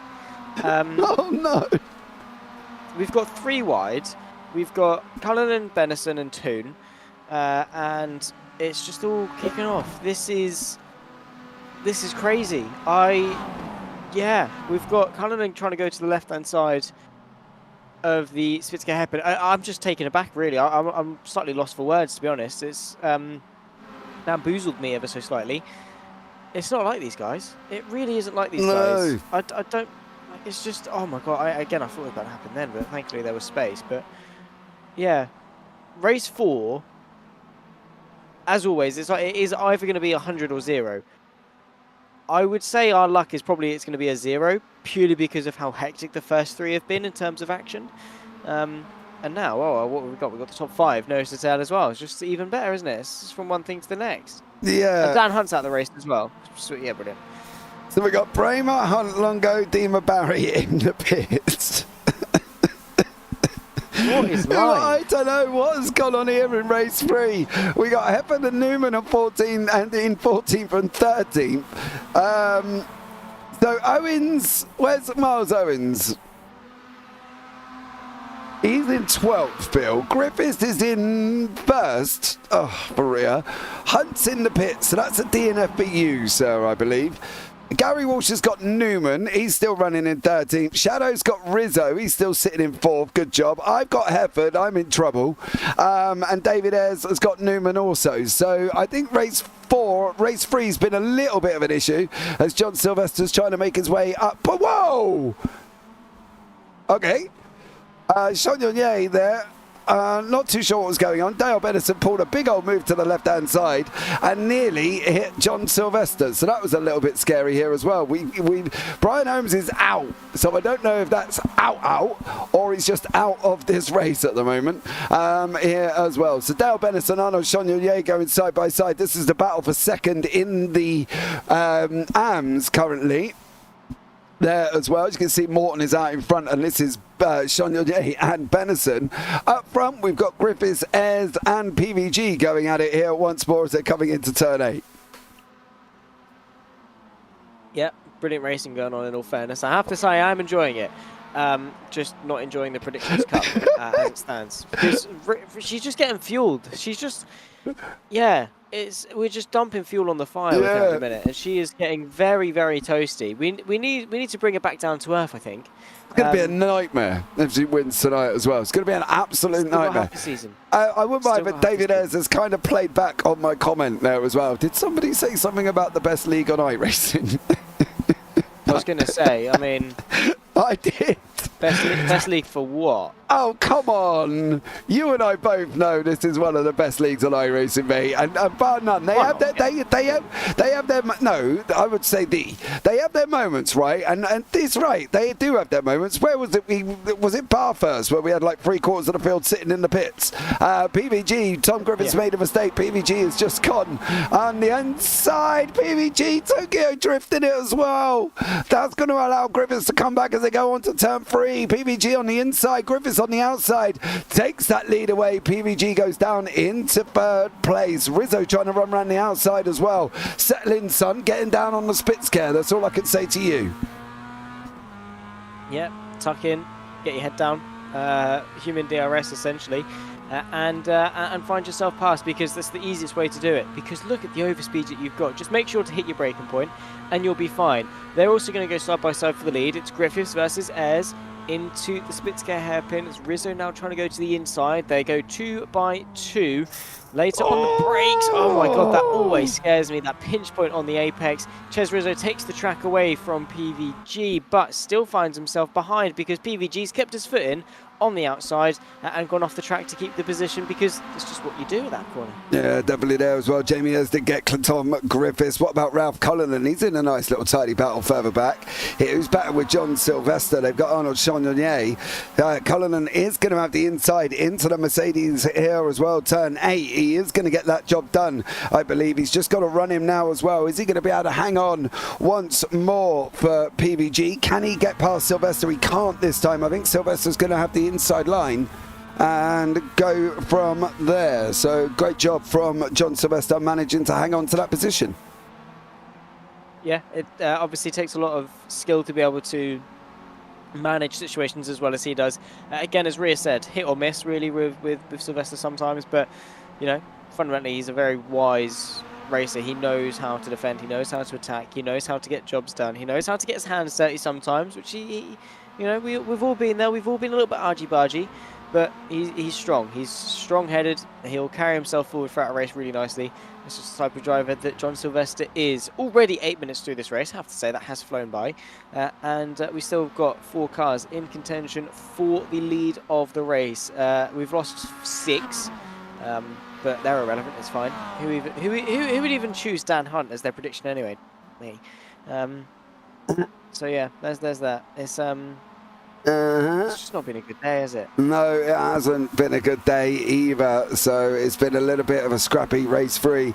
Jamie Ayres, Tom Griffiths, Van Gaal and Rizzo. I will give you some inside information now. Brian Holmes is out. So Brian Holmes will not be in race 4. So please don't put Brian Holmes for race 4, because he will not be in it, as Tom Griffiths there loses that place to PVG. He's now got to fight away with Ches Rizzo. I think PVG might have had a slowdown there as well. He's lost the place once more. Tom Griffiths is going to go around the outside into turn 8. Is he going to take that inside line? He's not. Ches Rizzo and also Roger Morton battling away, leading the AMS at the moment as well. Great race from Roger Morton there as we're coming into the last 5 minutes here, Zach. It's been a tough night for Brian Holmes. I can understand certain points of his frustration, because tonight has been a bit scrappy in conjunction with race 1. You know, race 2 and race 3 was a bit of a mess, you know, and there was the incident with Newman in race 1. He's had a bit of a rough one in race 2, and now he's had a rough one in race 3. Maybe just sitting in bed. That might be the best way for it for Brian Holmes. Feet up, blanket on, honestly, just chilling out. We've all been there. I respect that. Yeah, because that's just what you do. I mean, at the moment it's 9:20 in the UK. You know, honestly, it's getting close to my bedtime as it is anyway, so I know exactly what I'm going to do as soon as race 4's finished, so I don't blame Brian Holmes for just wanting to do it a little bit earlier. He just checks out and he's done. Again, it's not for everyone really to sort of stick it out all the way to the end, because There are days where you get frustrated. There are days you don't have good days. There are days where you just need to step away just for your own good, just to say, take yourself away and just say, no, I'm done. I need to call it a day and come back stronger next week. Everyone needs it. There's no shame in that, and I'm sure that's exactly what Brian Holmes is going for. Tom Griffiths is on the back of the lead fight. Of course, it's difficult because he's the privateer versus 2 teammates in the form of Ayres and PVG. The Englishman pulls to the right-hand side. Is the inside. Is he going to go for 2 and 1? If he's brave enough on the brakes, he might just have a chance. He is going to go for it, and Ayres gives him the space. Nicely done, Tom Griffiths. Yeah, Tom Griffiths there as well, but Jamie Ayres is going to have that inside line now as well. Looks like Darryl Wright has been off the side of the circuit, but Tom Griffiths and Jamie Ayres side by side into turn 7. Is Griffiths going to be able to hold on? Is he going to have the inside for turn 8? He is at the moment. Jamie Ayres is trying to run round the outside line there as well. Jamie Ayres, is he going to try the inside now? He's going to have to cut back over Tom Griffiths. Griffiths has given him an insurmountable amount of room there. He was a very kind to Jamie Ayres as Ayres comes through once more through turn 11. They go now. Griffiths and Rizzo's made up a place over PVG. Hefford's still down in 13th. Newman's in 10th at the moment as well. So both of them guys not really getting the motion forward that we would expect from him. Miles Owens and Pete Newman are tucked up right behind each other at the moment here as well. So yeah, it's been a bit of a tough race there as well. Brian Holmes, I do understand your frustration, but please, please, please, can we be nice at YouTube chat? I get the red mist and I do understand it, but let's play nicely within YouTube chat. Let's keep it to, you know, as it is at the moment. Community like banter. Let's not put that in there and start politics. You know, I'm just trying to keep it light here, Brian. As I say, I do understand the red mist, Zach. It's like everybody gets the red mist, right? But, you know, let's keep it light. Yeah, a nice light red. No dark crimson red. Just a nice light red. Just it's fine. Go get yourself hot chocolate. Why not get yourself hot chocolate? Everyone needs a hot chocolate. Put some marshmallows in it. So maybe some whipped cream as well if you've got it. And just put your feet up. Go and chill. Put on a film or whatever. What else is there? It's not hot chocolate. What is it? It's not Bovril. What's the other thing you can get? The beige powder. Cinnamon? No. Horlicks. You need a milky Horlicks. That's what you need. A good old milky Horlicks. That will settle anybody down. That will. Love a good milky Horlicks.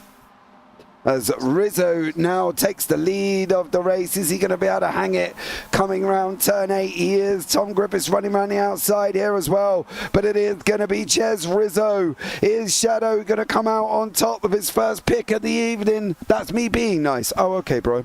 Well. Fair enough. I respect it. Honestly, I respect the honesty. Yeah, all right. Fair enough, Brian. Fair enough. You know, that's fair enough.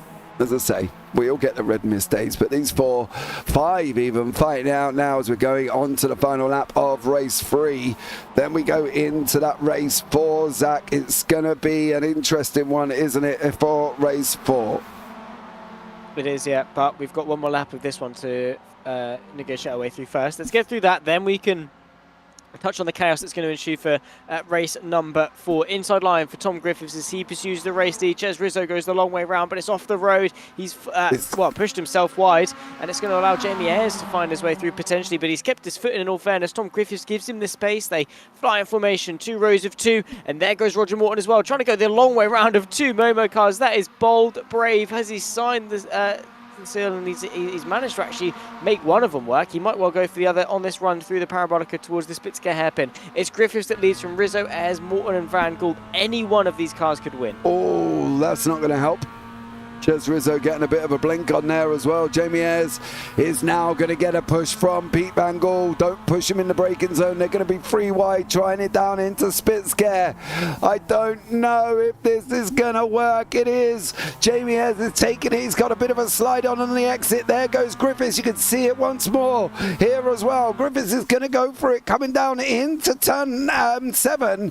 The right-hander, sorry, I get my left and rights mixed up as they come down into the 8. And we've lost Roger Morton and Ches Rizzo.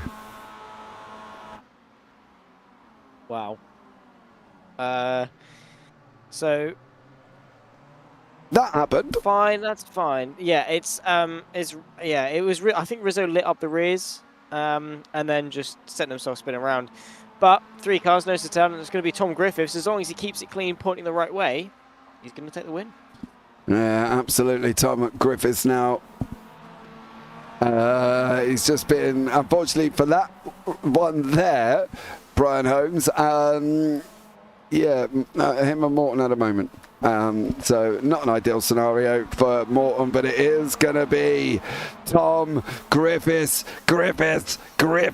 Over the line he goes in that 16. Great job from him once more. In the pros, it is Griffiths. In the AMs is going to be Arnold Chagnon. So great job from Arnold Chagnon there as he takes the AM win after Roger Morton had contact with Ches Rizzo. And these guys are a little bit further down. Morton does take second place in the AMs, with Dale Benison finishing off third place. So great job there as well. Griffiths, Ayres and PVG take the 1, 2, 3 in the pros.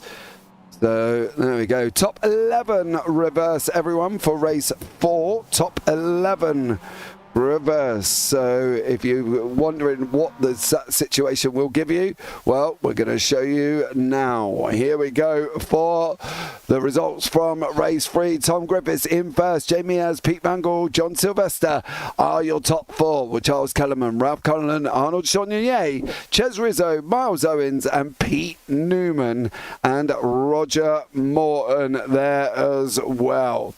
Then you've got Steve Pepper, Dale Benison, Sir Alan Toon, Andy Littler, Darrell Wright, Alexander Longo, and Ewan Bramer, Dan Hunt, Mick Barry, and Brian Holmes. Top 11 reverse. I'm now playing my Newman card. Zach, who you going for? Top 11. Yeah. Jamie Ayres. Griffiths for Phil, apparently. Okay, Rhea. Yep, seen that, Phil. Griffiths. So we need Rhea's, David Ayres, and Shadow.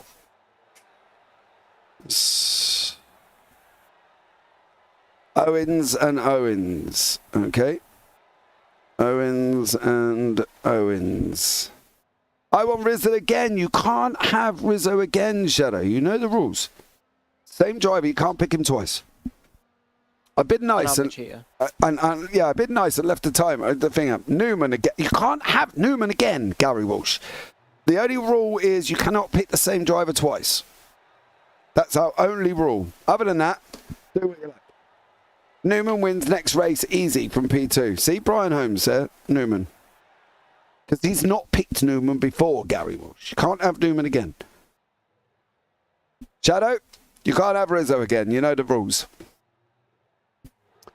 Let's go, boys. Just to annoy you. Maybe. You got 3 minutes to decide here who you're going to pick. Okay, I'll just pray for him on my own time. Toon. That'll do. So Alan Toon. Right. Gary Walsh, who are you going for in race 4? You cannot have Newman again. Sorry, Ayres. Okay. All right. Blimey.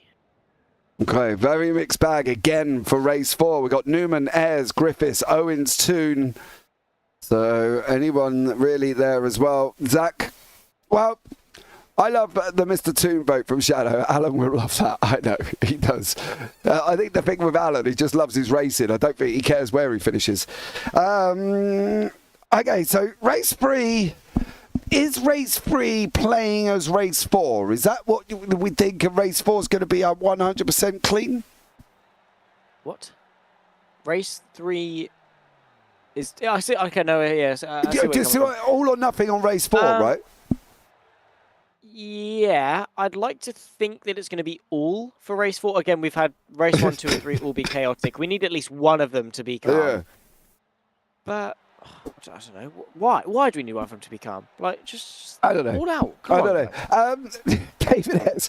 My daughter, the ginger that says you sound Nice. moody. Well, I don't know if I'm moody. You know that's bad. It's coming from a ginger, of all people. I know. They don't have souls, so No. like, chirp up. I do wind my wife up as well, bless her. I've never been told I sound moody.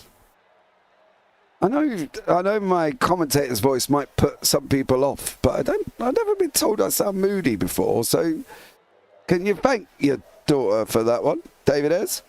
I'm not quite sure though that she would appreciate the nickname. No, he's censored it. He's put the two censored ones are A W and an A. No. It's 1 sec. I'm just gonna 1 second. An A and an R. Nice words that start and end in T. The hang on. What letter was starting and ending with T? There's only 23 and none of them are nice. What does that one mean? What's a toft? No. I don't know. I'm not really sure, Zach, but I think we could be in a while if you're trying to Google this. I've got to be honest. I don't think it's going to work. We've either got A and R or W and A, right? That's the two follows. It depends on how old David Ayres' daughter is, to be fair. I'm not going to lie. Unless she's wonky and he's saying tilt. Yeah, that's the ginger tilt. That's exactly it, yeah, because we've heard that one before. Right, let's get a grid up for race 4. It's going to be very quick. Morton, Newman, Owens, Rizzo, Chonier, Cullen, Kellerman, Sylvester Vengel, Ayres, Griffiths and Hefford. Then you're going for Bedison, Toon, Littler, Wright, Longo, Bramer, Dima, Hunt, Barry and Holmes. End of. Jobs are good and Granny Gerard, let's get racing. So there you go, that is your grid for race 4 there as well. I do have to generally speed read them because they do end up getting on the grid very, very quickly here. So they have done. Oh, and Brian Holmes is not there. I love it. I know. Toot. That's the one. The ginger toot. As we go on 3, 4, 5. It's Roger Morton on pole position. Is he going to take the whole shot down into turn 1? There goes Roger Morton. Settles in now. It's the man from Pure Sims. He's not had a good night. Morton's not had a good start. He's in the wall, Morton. Oh, he's 360s held on there. Oh, there's somebody else in the back as well. That's Alexander Longo. Also in the back, but Pete Newman takes the whole shot. He's got Owens and Rizzo pushing him now. That's a big 2 to have behind you here as well. Owens a race winner this evening. Rizzo almost a race winner. Almost. Yeah, well, bring it on. Let's the final 15 minutes, all or nothing, lads. End the evening on a high.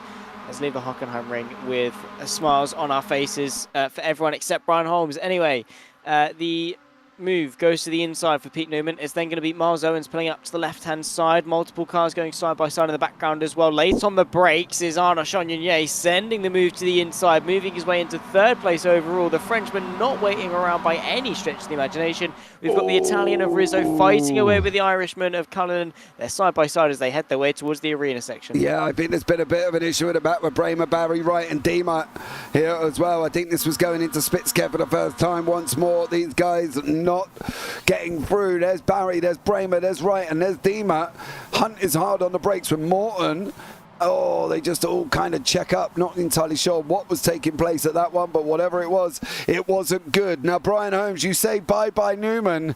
He's got the race winner of Miles Owens behind him. I don't think you're going to be right. I've got to be honest. I think this is my Pete Newman card, but I also don't feel that that's going to be right, that he's going to get away, because Owens has been quick. Rizzo's been quick. Chonionier's mixing it up. Rizzo's gone off into the shadow realm and has now come back again as well after his audition for the cast of Stranger Things there did disappear. John Sylvester, Charles Kellerman, Tom Griffiths, Jamie Ayres and Hefford, your top 9, 10, 11 and 12, and they're all fighting it out now. This could be a 2, 4, 6, 8, 10, 10 car race for the beginning here as well. Looks like Rizzo's giving himself a slowdown, has dropped all the way down the order in 10th place, unfortunately for Ches Rizzo, but his action still all the way through the field here with Owens and Newman.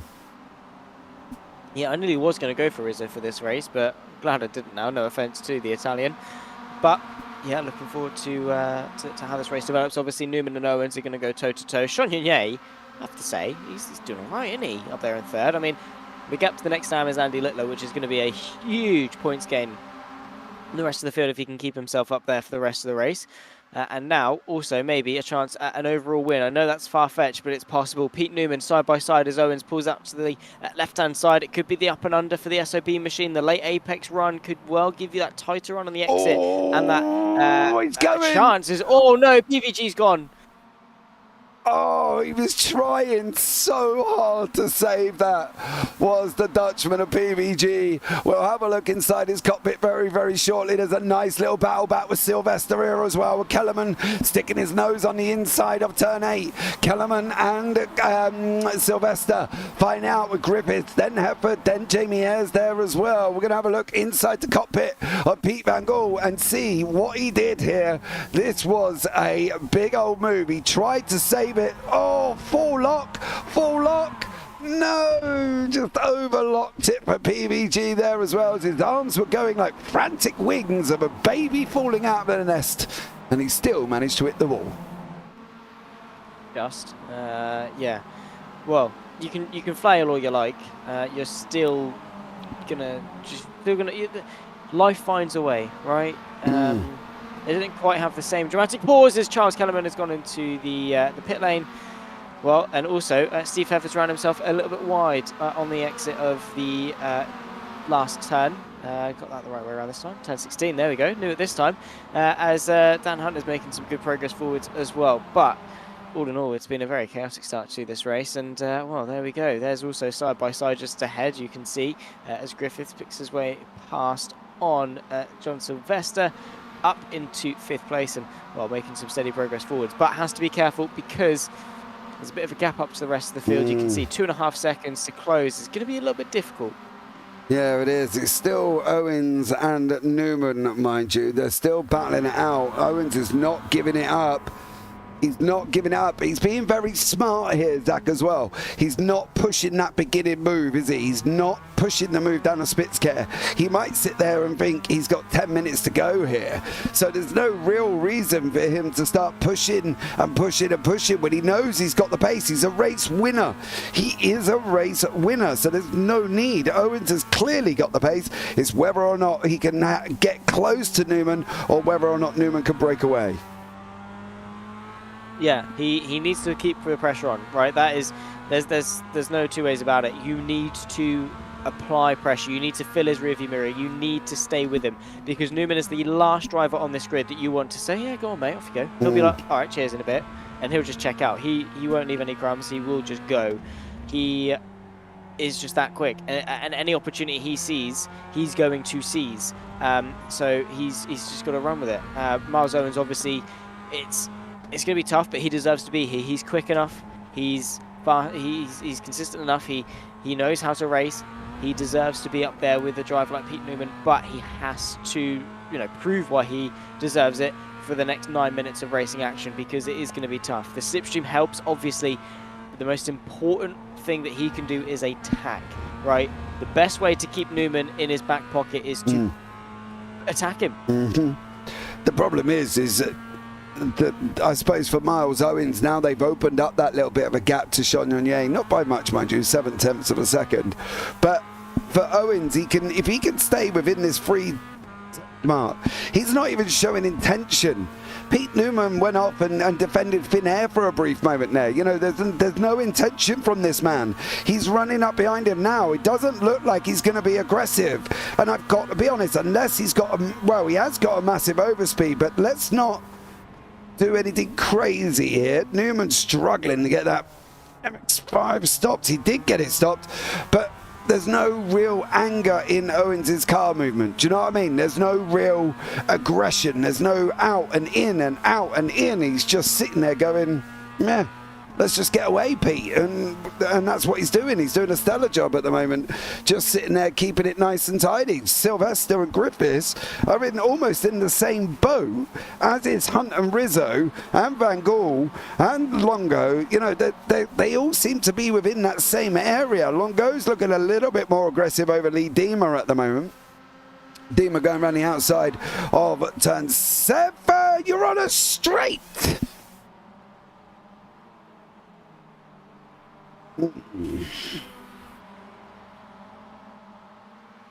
Little bit aggressive, not gonna lie. I have to say, the amount of stuff that we've seen on a straight line has been, yeah, it's been bizarre because it's a straight line. Like, you're pointing the wheel straight. There's just don't be stupid. But then again, when you're aggressive and things get heated, then it's fair enough. But Newman leads ahead of Owen. Chagnon still, I have to say to him, fair play. He's still in touch with the 2 leaders. Anything happens between the top 2, and the Frenchman's there. He definitely is here as well. So Chagnon doing a great job there once more. Right. I'm all right, yeah. I just laughed at David Hare's comment in YouTube chat. I don't know if anybody's seen it, but David Hare says, the wife, Scary Mary, said a gingerbread house would be a cheap headstone. Please come looking for me if you don't see me for a few days. So...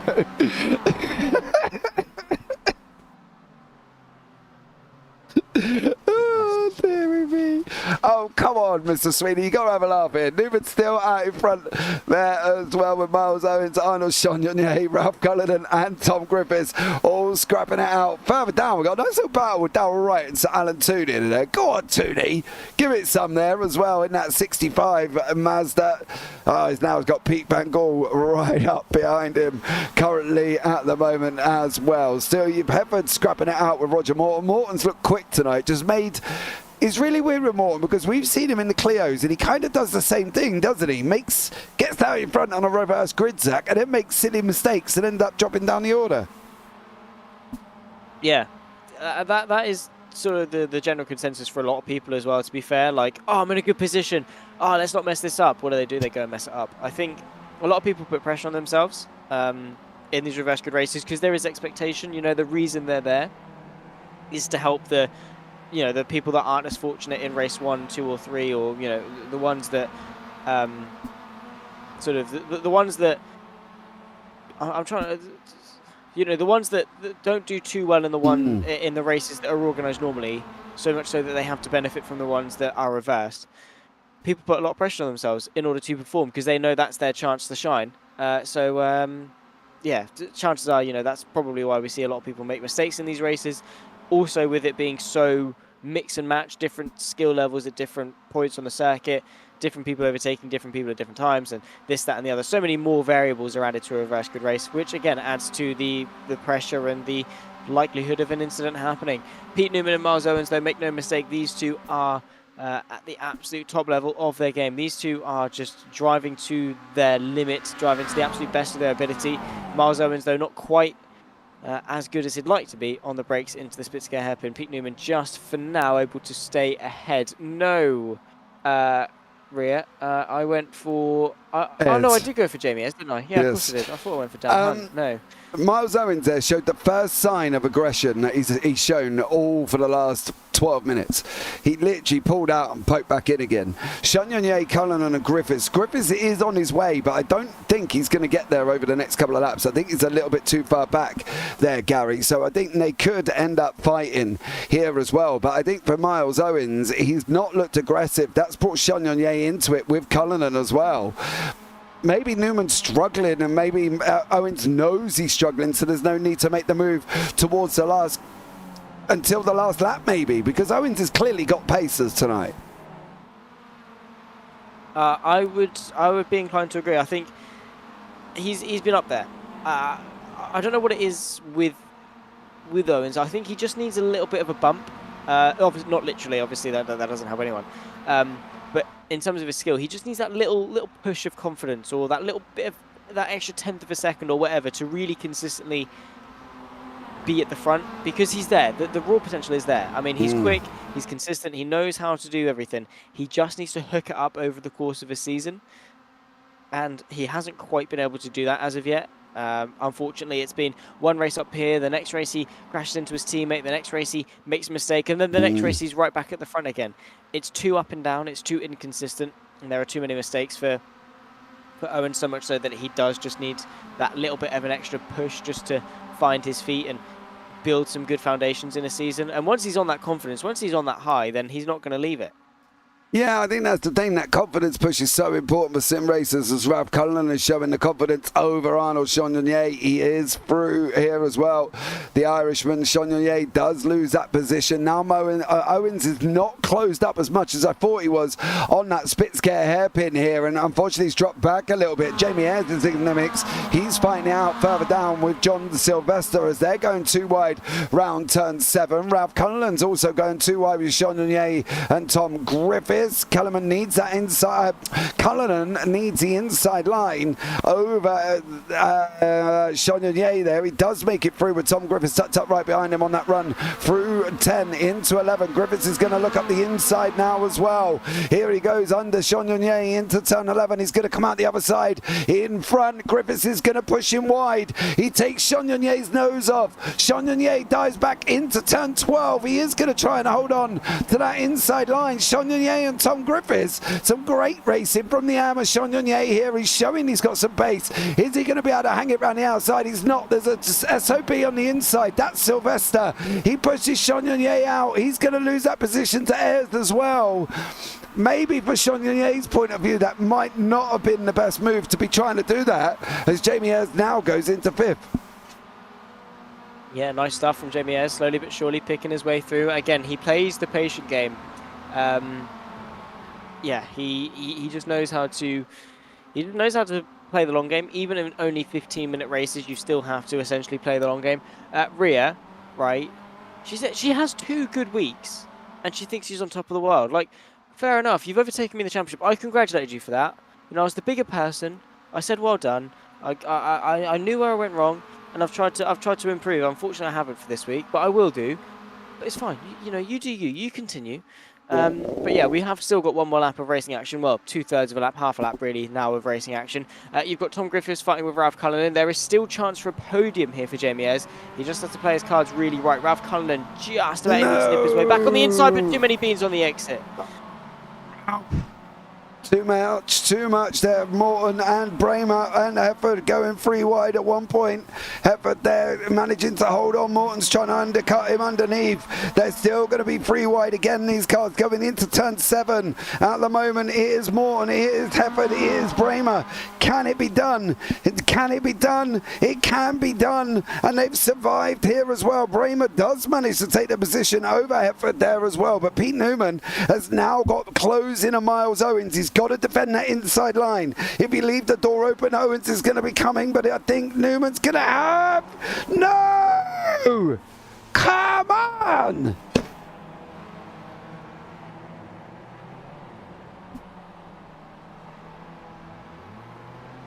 Pete Newman's not had a good week, has he?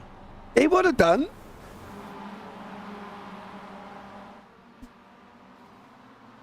Owens comes over the line and takes the victory in race 4 there for Miles Owens, with Tom Griffiths and Ayres behind him.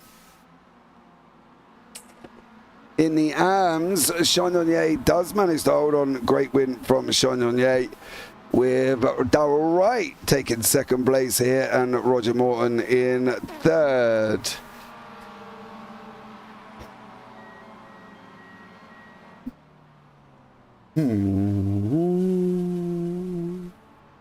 What do you think of that race 4 then?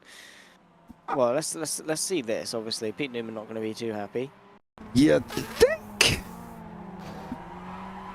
Oh wow, as if he's done that all by himself. As if. Oh no, he hadn't. No, sorry, no, he hadn't. I thought he just drove himself onto the curb. No, Miles Owens putting his nose where it didn't belong. There was no way that move should have been attempted. I'm sorry, that was just...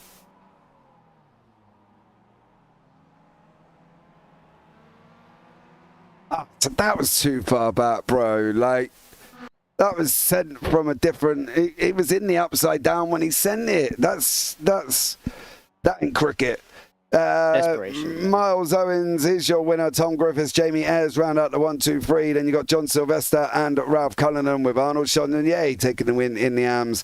Hunt, Rizzo, Bramer, Wright, your top 10. Then you got Pete Van Gogh, Steve Hefford, Roger Morton, Pete Newman, Dale Bennison, Lee Deemer, Sir Alan Toon, Andy Littler here as well. And then on the end of Andy Littler, I believe there was Charles Kellerman, Alexander Longo, Mick Barry and Brian Holmes. So there you go. Unfortunately, that rounds out the racing for this evening there. Yeah, that's going to be a tough pill to swallow. Yes. There's no two ways about that. Obviously, again, that's not the way you want to end an evening, but I can see why Owens did it. I don't condone it, but you can empathize, right? You can put yourself in his shoes, and you can say last lap for the lead. You go for it, right?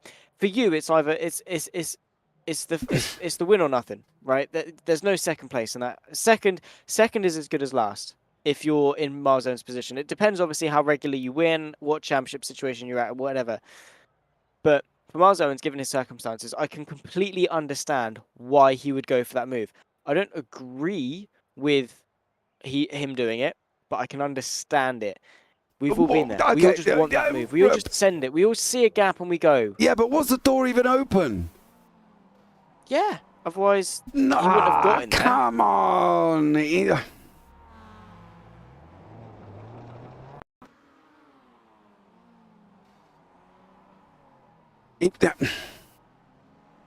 My fear of that was he wasn't almost... Oh, I don't know, to be honest. Let us know in YouTube chat what you think of that one, or put a comment down below here as well. It's a tough one. It's going to be a tough one for Pete Newman to swallow that. I'm not going to lie on that one. It was a very, very optimistically open move as to whether or not there was a gap. I don't believe there was, but there we go on that one, Zach. But going forward into next week now, sir, as well, another week down, a few more weeks to go here, and it's going to be a very, very exciting one, because after Hockenheim we now go to Road America, another long circuit for these little Clios to try and deal with here, Zach. Road America, Phillip Island, Hungaroring, Road Atlanta, Zandvoort and Monza. Well, tough one for everyone there. Yeah, it is. Tough second half of the season, to be fair. Then again, it's been a tough first half as well with Motegi, Alton Park, Red Bull Ring, Willow Springs, Bathurst, and now Hockenheim. But the second half looks good. Obviously, Road America, tough circuit. That's where we're going to next on the 24th. So that should be a lot of fun. Phillip Island, I love. The Hungaroring, to be fair, I think I've only ever commentated iRacing there once.